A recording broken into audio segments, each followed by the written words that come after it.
Welcome back sa Scene Rundown. Panoorin natin ang The Marvels.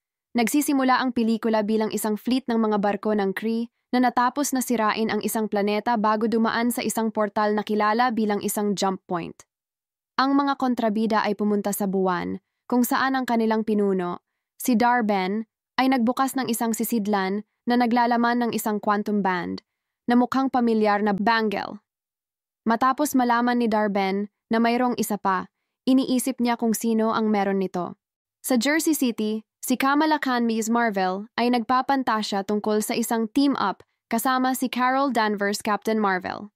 Pagkatapos ng maikling sandali ng pag-geek out sa kanyang costume, nagsimulang kuminang ang kanyang bangle.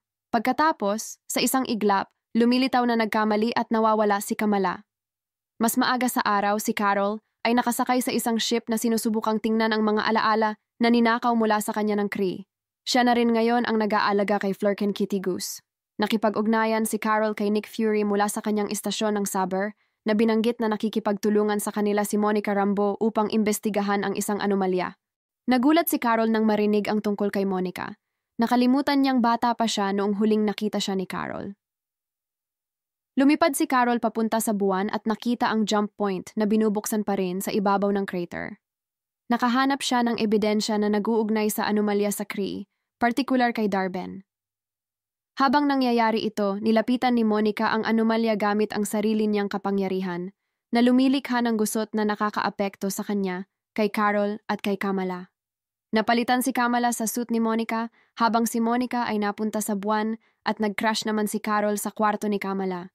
Habang nakilala ni Carol ang pamilya ni Kamala, nanay mo ni Emma, tatay Yusuf, at kapatid na si Aamir. Nakipag-away si Monica sa mga kontrabida ng Kree na dumating sa buwan na tinatarget si Carol, na tinawag siyang The Annihilator. Si Carol ay napalitan muli sa aksyon at nakipag-away sa kanila bago sinubukang iulat kay Fury na hinahabol ng Kree ang Skrulls sa kanilang santuwaryo sa Tarnax. Sinabi sa kanila ni Fury na nakikipagtulungan siya sa parehong mga species sa usapang pangkapayapaan. Samantala, umuwi si Kamala at nabaliw ng malaman mula sa kanyang mga magulang na naroon si Carol. At bumalik si Monica kay Fury matapos malaman na ang power switch ay nandamay rin kay Kamala. Sa Tarnax, ang Skrull Emperor Droge ay nakipag-usap kay Dar-Ben na nagsisikap na ibalik ang kanyang homeworld ng Hala. Sinusubukan niyang kumbinsihin si Droge na ang kanilang mga pagsusumikap ay gumagana patungo sa pagkakasundo. Ngunit sinusubukan niyang ipababa sa mga Skrull ang kanilang mga depensa upang masipsip niya ang enerhiya ng planeta. Muling lumipat ang tatlong babae na aksidenteng nahawakan ni Kamala si Goose na nakalunok ng 2 Kree goons. Sinimula ng mga goons na salakayin ang mga Khan at sirain ang kanilang bahay habang si Carol ay bumalik sa bahay upang labanan niya ang mga alipores. Napunta si Kamala sa istasyon ni Fury at tinulungan siyang labanan ang ilang masasamang tao habang si Monica rin ay nagtatapos sa pakikipaglaban sa bahay ng Khan. Matapos harapin ang mga kontrabida, umuwi si Kamala. Ang pamilya ay binisita ni Fury at Monica upang ipaliwanag kung ano ang nangyayari. Kapag sinubukan ni Kamala na ipakita ang kanyang kapangyarihan, lumilipat siya kay Carol. Ipinaliwanag ni Monica ang kanilang quantum entanglement. Kaya sinubukan ni Carol na humanap ng paraan para maibalik si Kamala, para lang mahulog sa langit ang dalaga. Si Monica, na hindi pa lubos na nakabisado ang kanyang mga kakayahan sa paglipad, pagkatapos ay umakyat upang iligtas siya. Napunta sila sa ship ni Dar-Ben at hinarap sila ng kontrabida at ng kanyang mga alipores. Bago mapatay ni Dar-Ben sina Monica at Kamala, pumasok si Carol at pinaalis sila doon. Pagkatapos ay nakilala ni Dar-Ben ang lahat sa ibabaw ng Tarnax habang sinisimulan niyang isagawa ang kanyang plano. Nagbukas siya ng isa pang jump point na nagsisimulang humigop sa kapaligiran at ipadala ito sa Hala.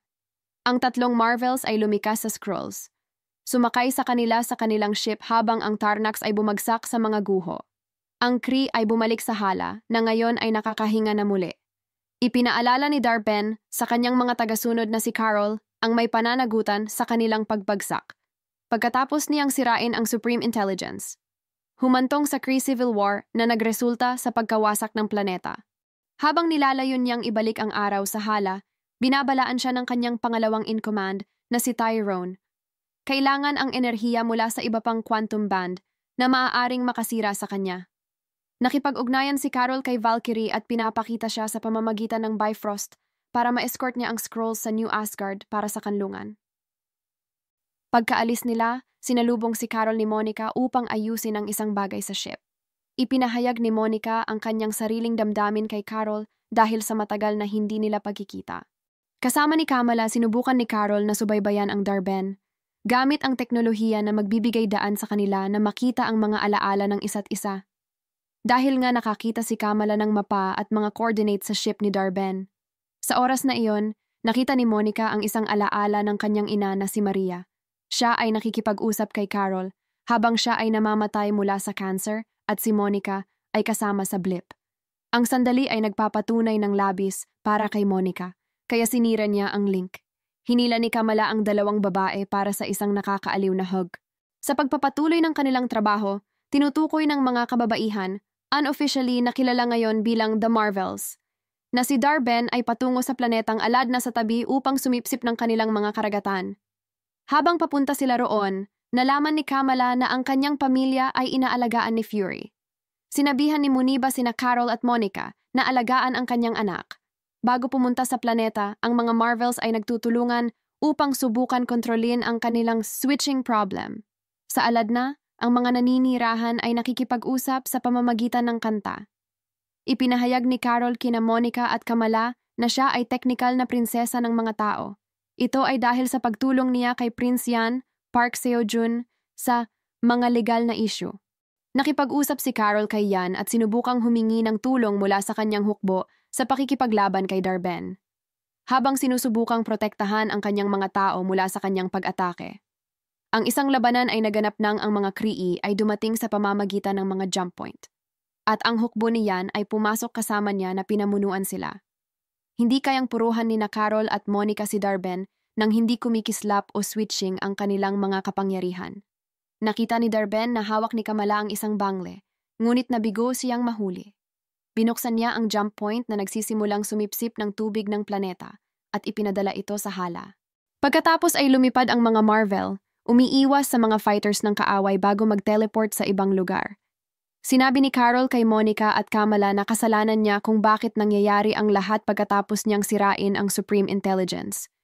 Ito rin ay nagdulot din sa kanya ng sapat na pagkakasala upang hindi makauwi sa Earth. Matapos malutas ng mga babae ang mga bagay, nalaman nilang nakatakdang buksan ni Darben ang huling jump point upang sumipsip ng araw. Pagkatapos ay binalaan nila si Fury na paalisin ang lahat sa saber. Nang mangyari ito, ilang mga itlog na parang utak na kanilang pinag-aaralan ang nagsimulang mapisa, na nagpapakita ng mga kuting ng Fleur Kittens. Ginamit nila ang mga Fleur Kitten upang lamunin ang lahat at dalhin sila sa loob ng kanilang mga tiyan. Ito ay para lahat sila ay magkasya sa isang evacuation pod. Si Fury, kasama ang mga Khans, ay inilabas ang lahat sa ligtas na lugar. Pagkatapos ay hinarap ng mga babae si Darben para sa isang 3-on-1 showdown, kung saan sa wakas ay pinapanatili nilang kontrolado ang kanilang kapangyarihan at hinahampas siya. Isang magandang suntok mula kay Carol ang nagpalipad sa kontrabida sa isang pader, kung saan siya ay ibinaon sa pamamagitan ng mga nahuhulog na debris. Pagkatapos ay sinabi sa kanya ni Carol na magagamit niya ang kanyang sariling enerhiya upang makatulong na maibalik ang araw ni Hala. Binigyan niya siya ng chance. Lumilitaw na pumayag si Darben, ngunit nang maalis ang mga nakadagan, inatake niya si Kamala at kinuha ang kanyang bangle. Sa wakas ay pinagsama ang pares ng bangles. Sa kabila ng dati ng binalaan ng kanyang tagapayo na ang pinagsamang kapangyarihan ng bangles ay magiging labis para sa kanya upang mahawakan. Pinakawalan ni Darben ang mga ito at ang nagre-resultang pulso ng enerhiya ay talagang nawasak siya sa wala. Ang mga bangles ay nananatili, ngunit si Darben ay walang alinlangan na patay. Upang maisara ang butas, binigyan ni na Carol at Kamala ng bawat isa si Monica ng isang burst ng kanilang mga lakas, upang siya ay lumipad at masilyuhan ito mula sa kabilang panig ng butas. Si Monica ay naiwang nakakulong sa kabilang panig habang sina Carol at Kamala ay malungkot na bumalik sa Earth. Tinupad ni Carol ang kanyang pangako at tinulungan niyang ibalik ang araw ni Hala. Kalaunan ay tinulungan niya ang mga Khan na lumipat sa lumang bahay ng Rambo sa Louisiana.